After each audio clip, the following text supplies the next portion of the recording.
Hey, what's up, you guys? Thank you so much for joining me in this general reading. I want to try to get at least 30 minutes. So, I love to, like,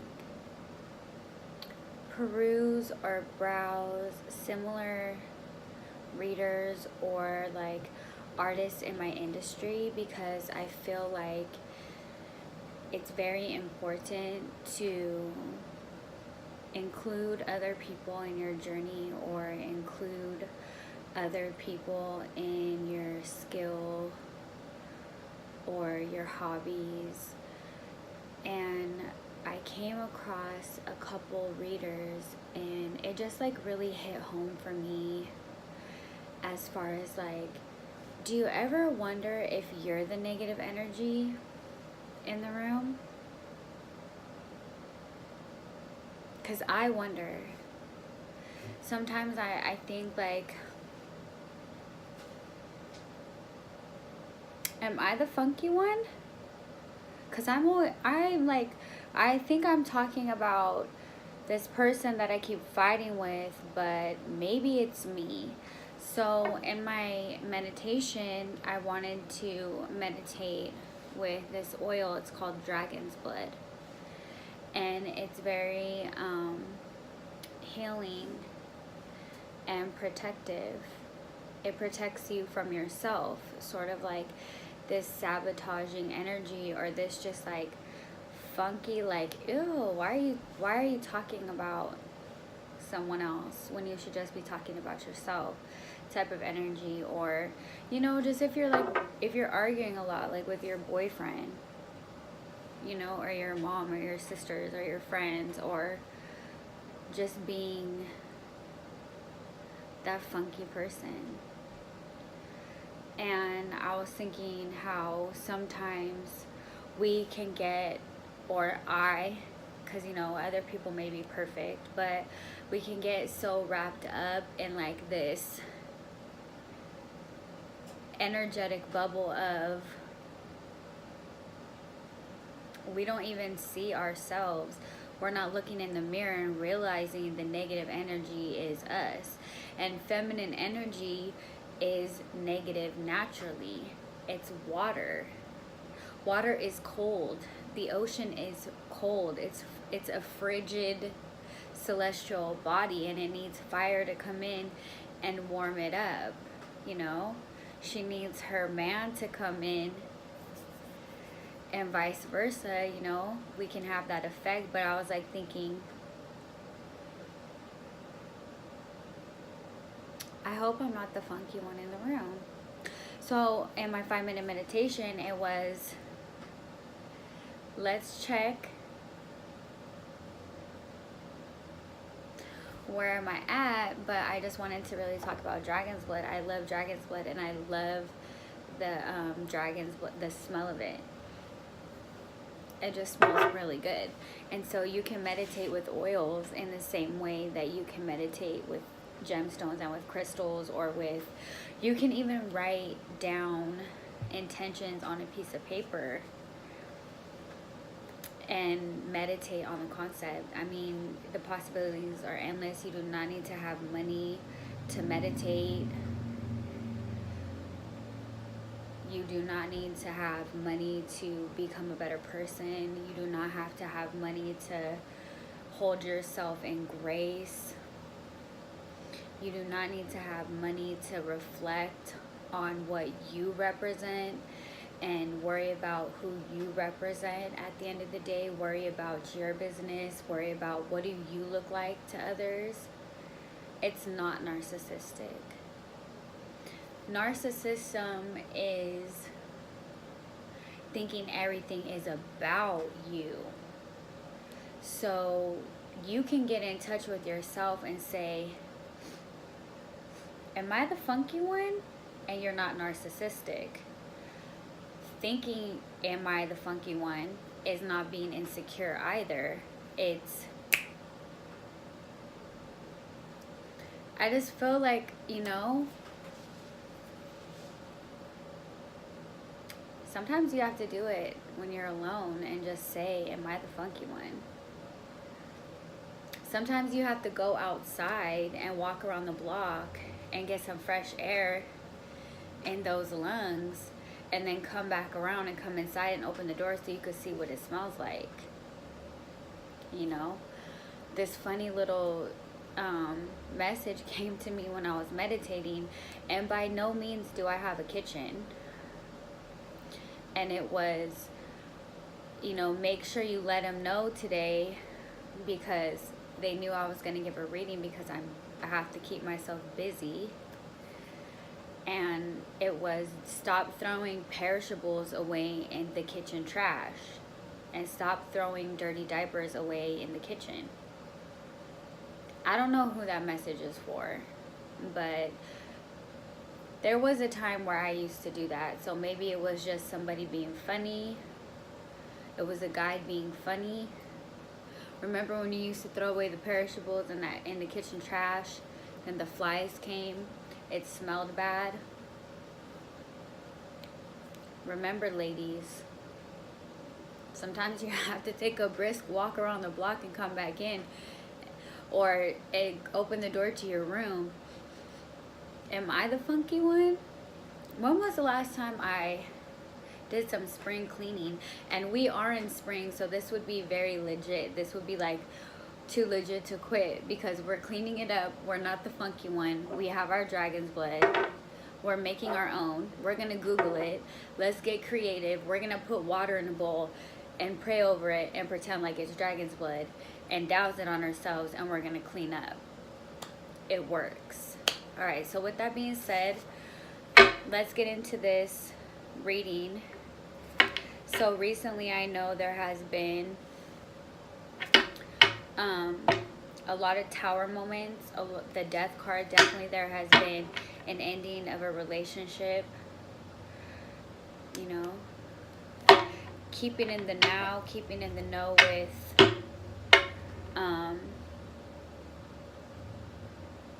all things of soulmates, twin flame connections.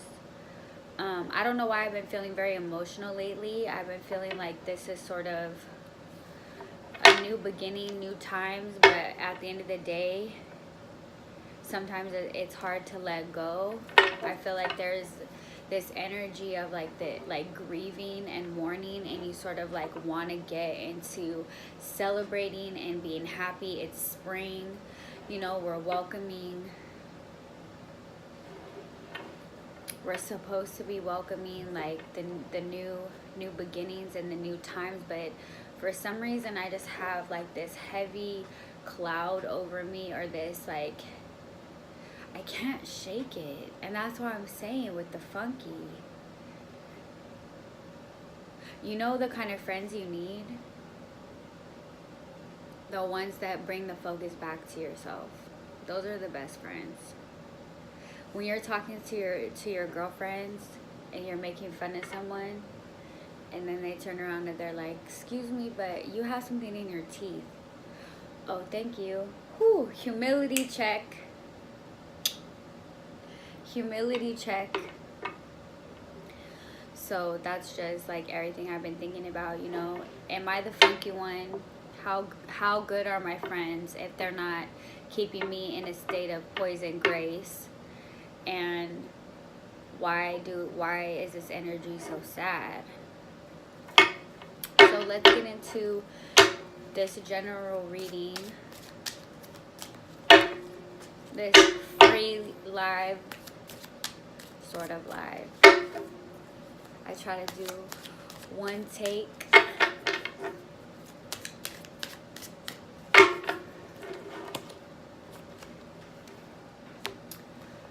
Alright, so. Ooh! Doesn't want to hold with that side.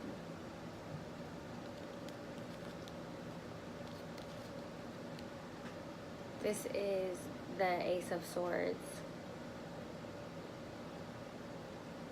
So this is all about truth. For me, this is the truth card. For me, this is like confessions, honesty at the degree of how honest can you be. And how honest are you willing to be to save the relationship? Are you going to tell me that you slept with my best friend? Are you going to tell me that you stole from my mother? Are you going to tell me that you were plotting against me at my job, for me to lose my job because we were fighting? Are you going to tell me that you were talking about putting a restraining order on me? Are you going to tell me that you were talking to your ex behind my back? That's this in a relationship. And that's something that a lot of people don't want to face, the reality of sometimes a person reaches this level of,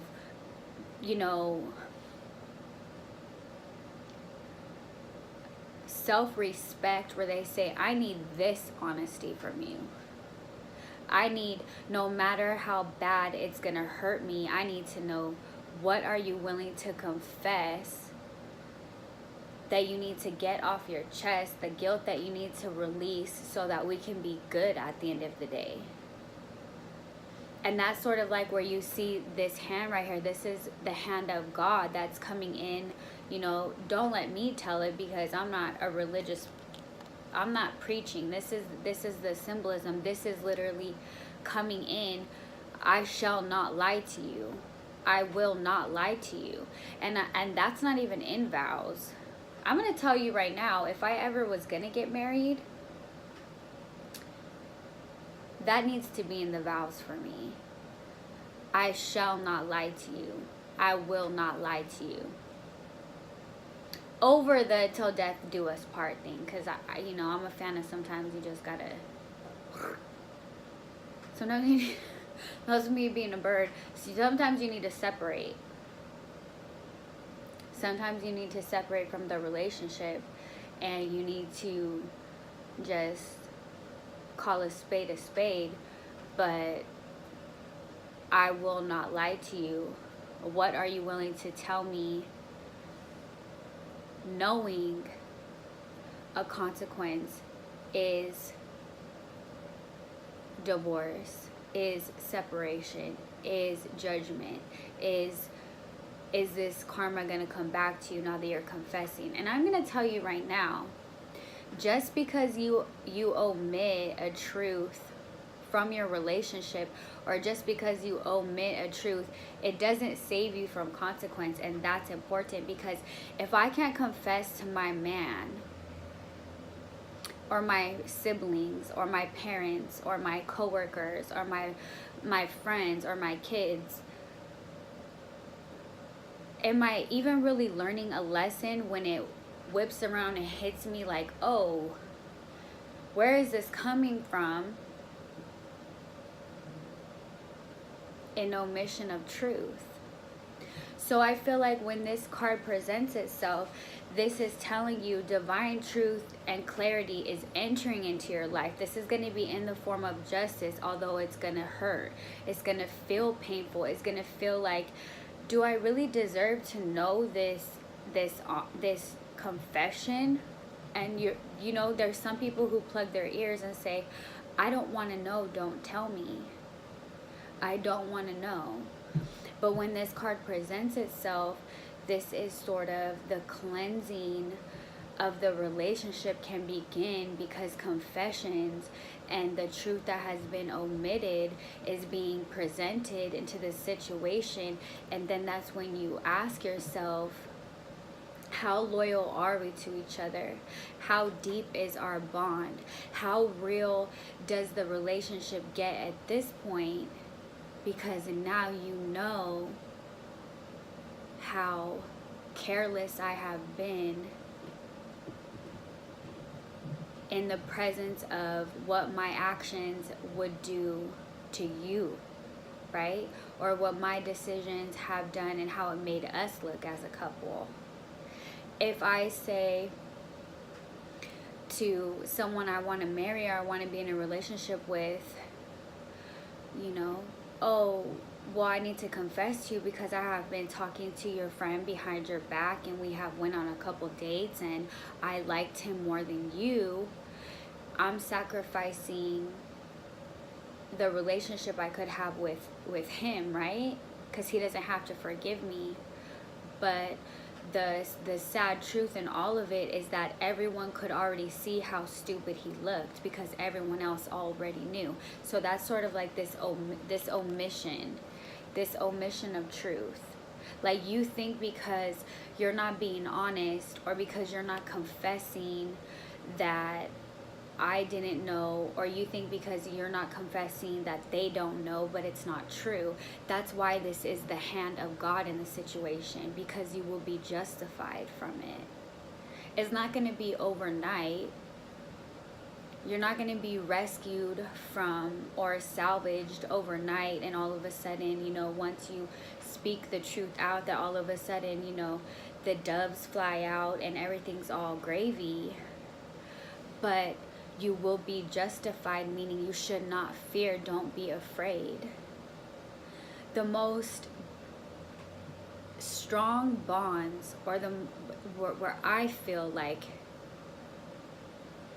Bonnie and Clyde, or who knows what, I can't even think, the divine masculine, the divine feminine, are because they don't ever lie to each other. They never lie to each other. It doesn't mean that there haven't been times where there has been harm dealt, or where there were decisions made where they did not think about how that decision was going to affect that person, and they were selfish or careless, but they don't lie to each other. So there, with this card presenting itself in the general reading, is there will be some truth that will be revealed. Someone's coming forward and they're going to be honest, but everything will be okay, because it's not a forced confession. All right, so let's see what else we have, although that was deep. How deep is your love? We don't know at this point. We can only speculate, as long as you're not the funky one in the room. Right? Please don't let me be the funky one. Tell me.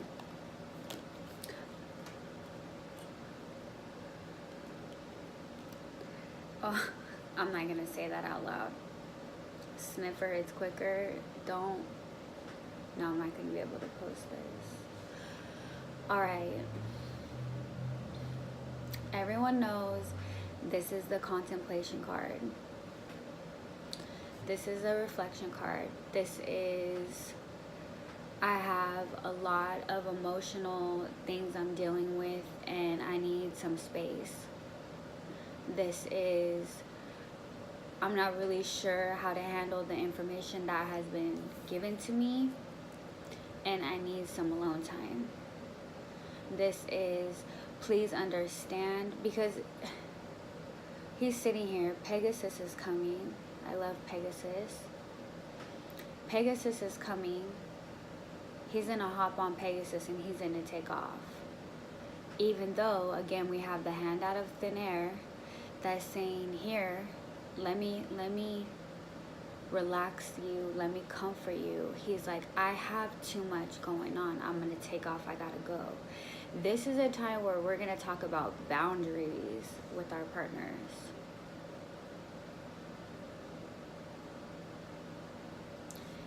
This possibly already happened.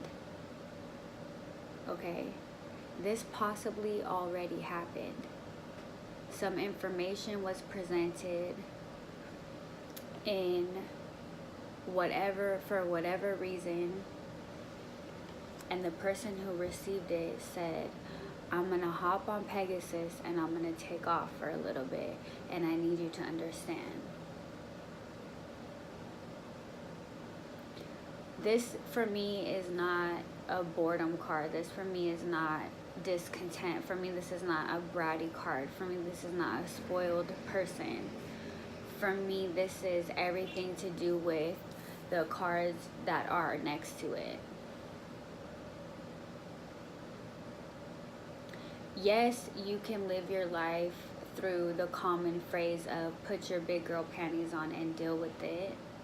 Or you can be gentle with yourself and you can soothe the turbulence with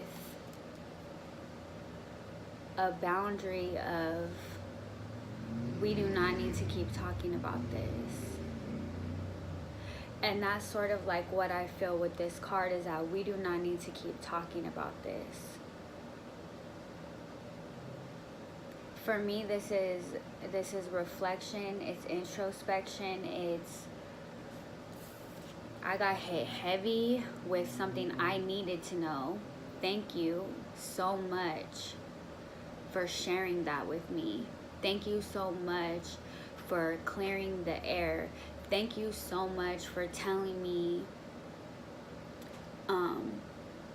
something that I know would be hard for me to swallow and hard for me to forgive you. But more than anything, thank you so much for wanting a clean slate. Thank you so much for wanting a new beginning. Thank you so much for taking the trash out. Because you have no idea how meaningful it is to me that you love me enough to tell me the truth. But I'm gonna hop on Pegasus and I'm gonna take off because I'm either embarrassed, I'm not sure how to respond back to you with dignity, or it's overwhelming me to the point where I possibly could become reckless. And I think the best thing for me is to create a comfortable space so I can work through these adolescent emotions. Because emotions are necessary, but they're adolescent. It's a juvenile approach to solving a problem. But sometimes all you can do is feel about it. The cups are feelings. They are emotions. The swords are words. They're conversations. It's communication. We're talking about it. We love each other to talk about it. But after we talked about it, I got in my feels like a mother. I got in my feels. And I'm feeling childish about these emotions and these feelings. So if you'll excuse me. So I feel like we're dealing with a very, I call this a man, excuse me. You know why? Because in the original Rider-Waite, it's a man, but in the new vision, it's a woman. So I feel like we're dealing with a very mature woman because of all the temper tantrums, of all the, there's this, I just felt maturity. These feel mature. So there's this, this phrase or this like idealism of when people shout at each other or get into arguments, and what monkeys do when they're mad is they'll defecate in their hand and they'll throw it at each other. And so I feel like of all the things that she could have done, she chose not to be a monkey. She said, I'm gonna be a grown-up. Let me jump on my Pegasus, maybe my car, and let me take off. Because I'm going to need a minute. Because I'm in my feels and I do not want to be juvenile. I do not want to be a child. I do not want to cry and throw a temper tantrum. And I do not want to act like a monkey. Alright. So, let's see. Wow, and this was the next card. And I was going to pull it. So, the 5 and the major arcana. So whenever you have major arcanas in a reading, it signifies a very important life event. This is a pinnacle. This is after this energy enters, or this event enters, or this person enters, your life changes completely. 360, 180, 90, 30, 10. We can get into geometry. It just changes. The Hierophant is organized religion in a way where you live your life according to a set tradition, and you live your life according to worldly concepts. So this person, this woman, either she has to confess something and she's scared and she's like, I ain't doing it.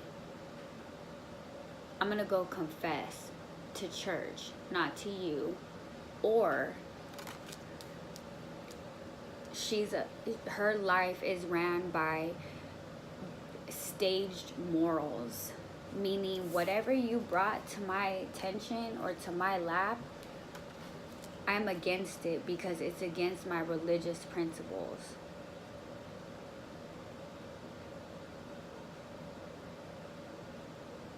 Quite possibly it could be somebody asking her how she feels about marriage,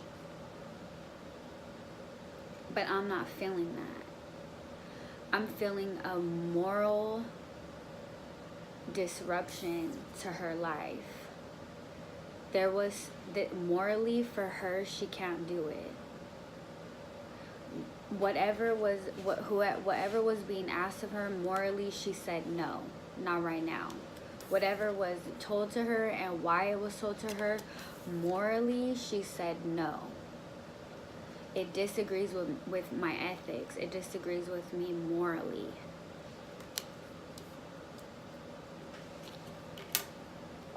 Alright, so let's get one more.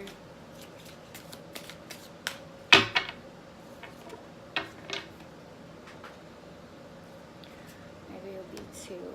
So this is going to be the outcome energy.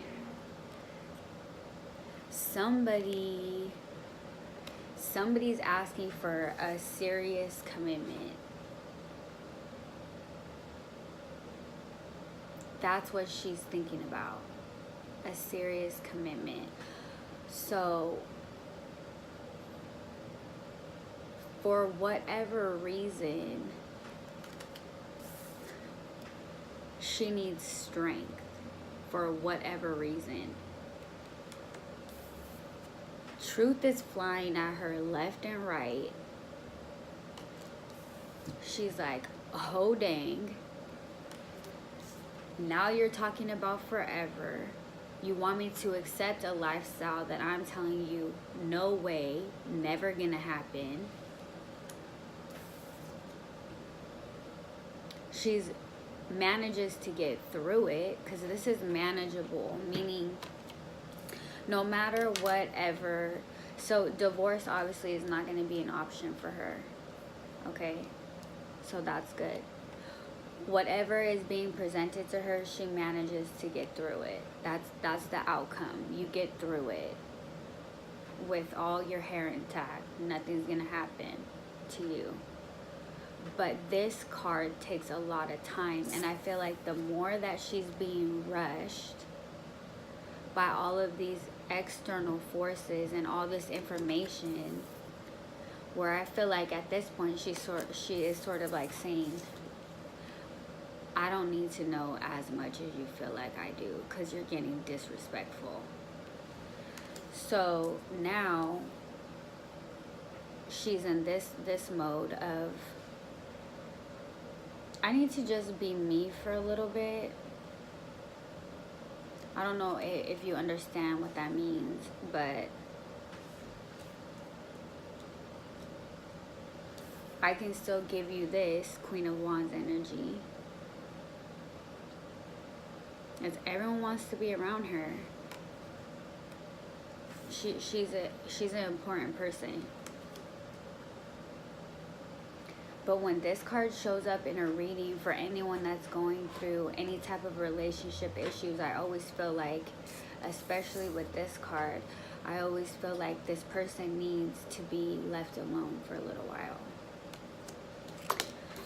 Alright, so I hope you enjoyed this snippet of this reading. Please like, comment, or subscribe to my channel. Thank you guys so much and have a good weekend.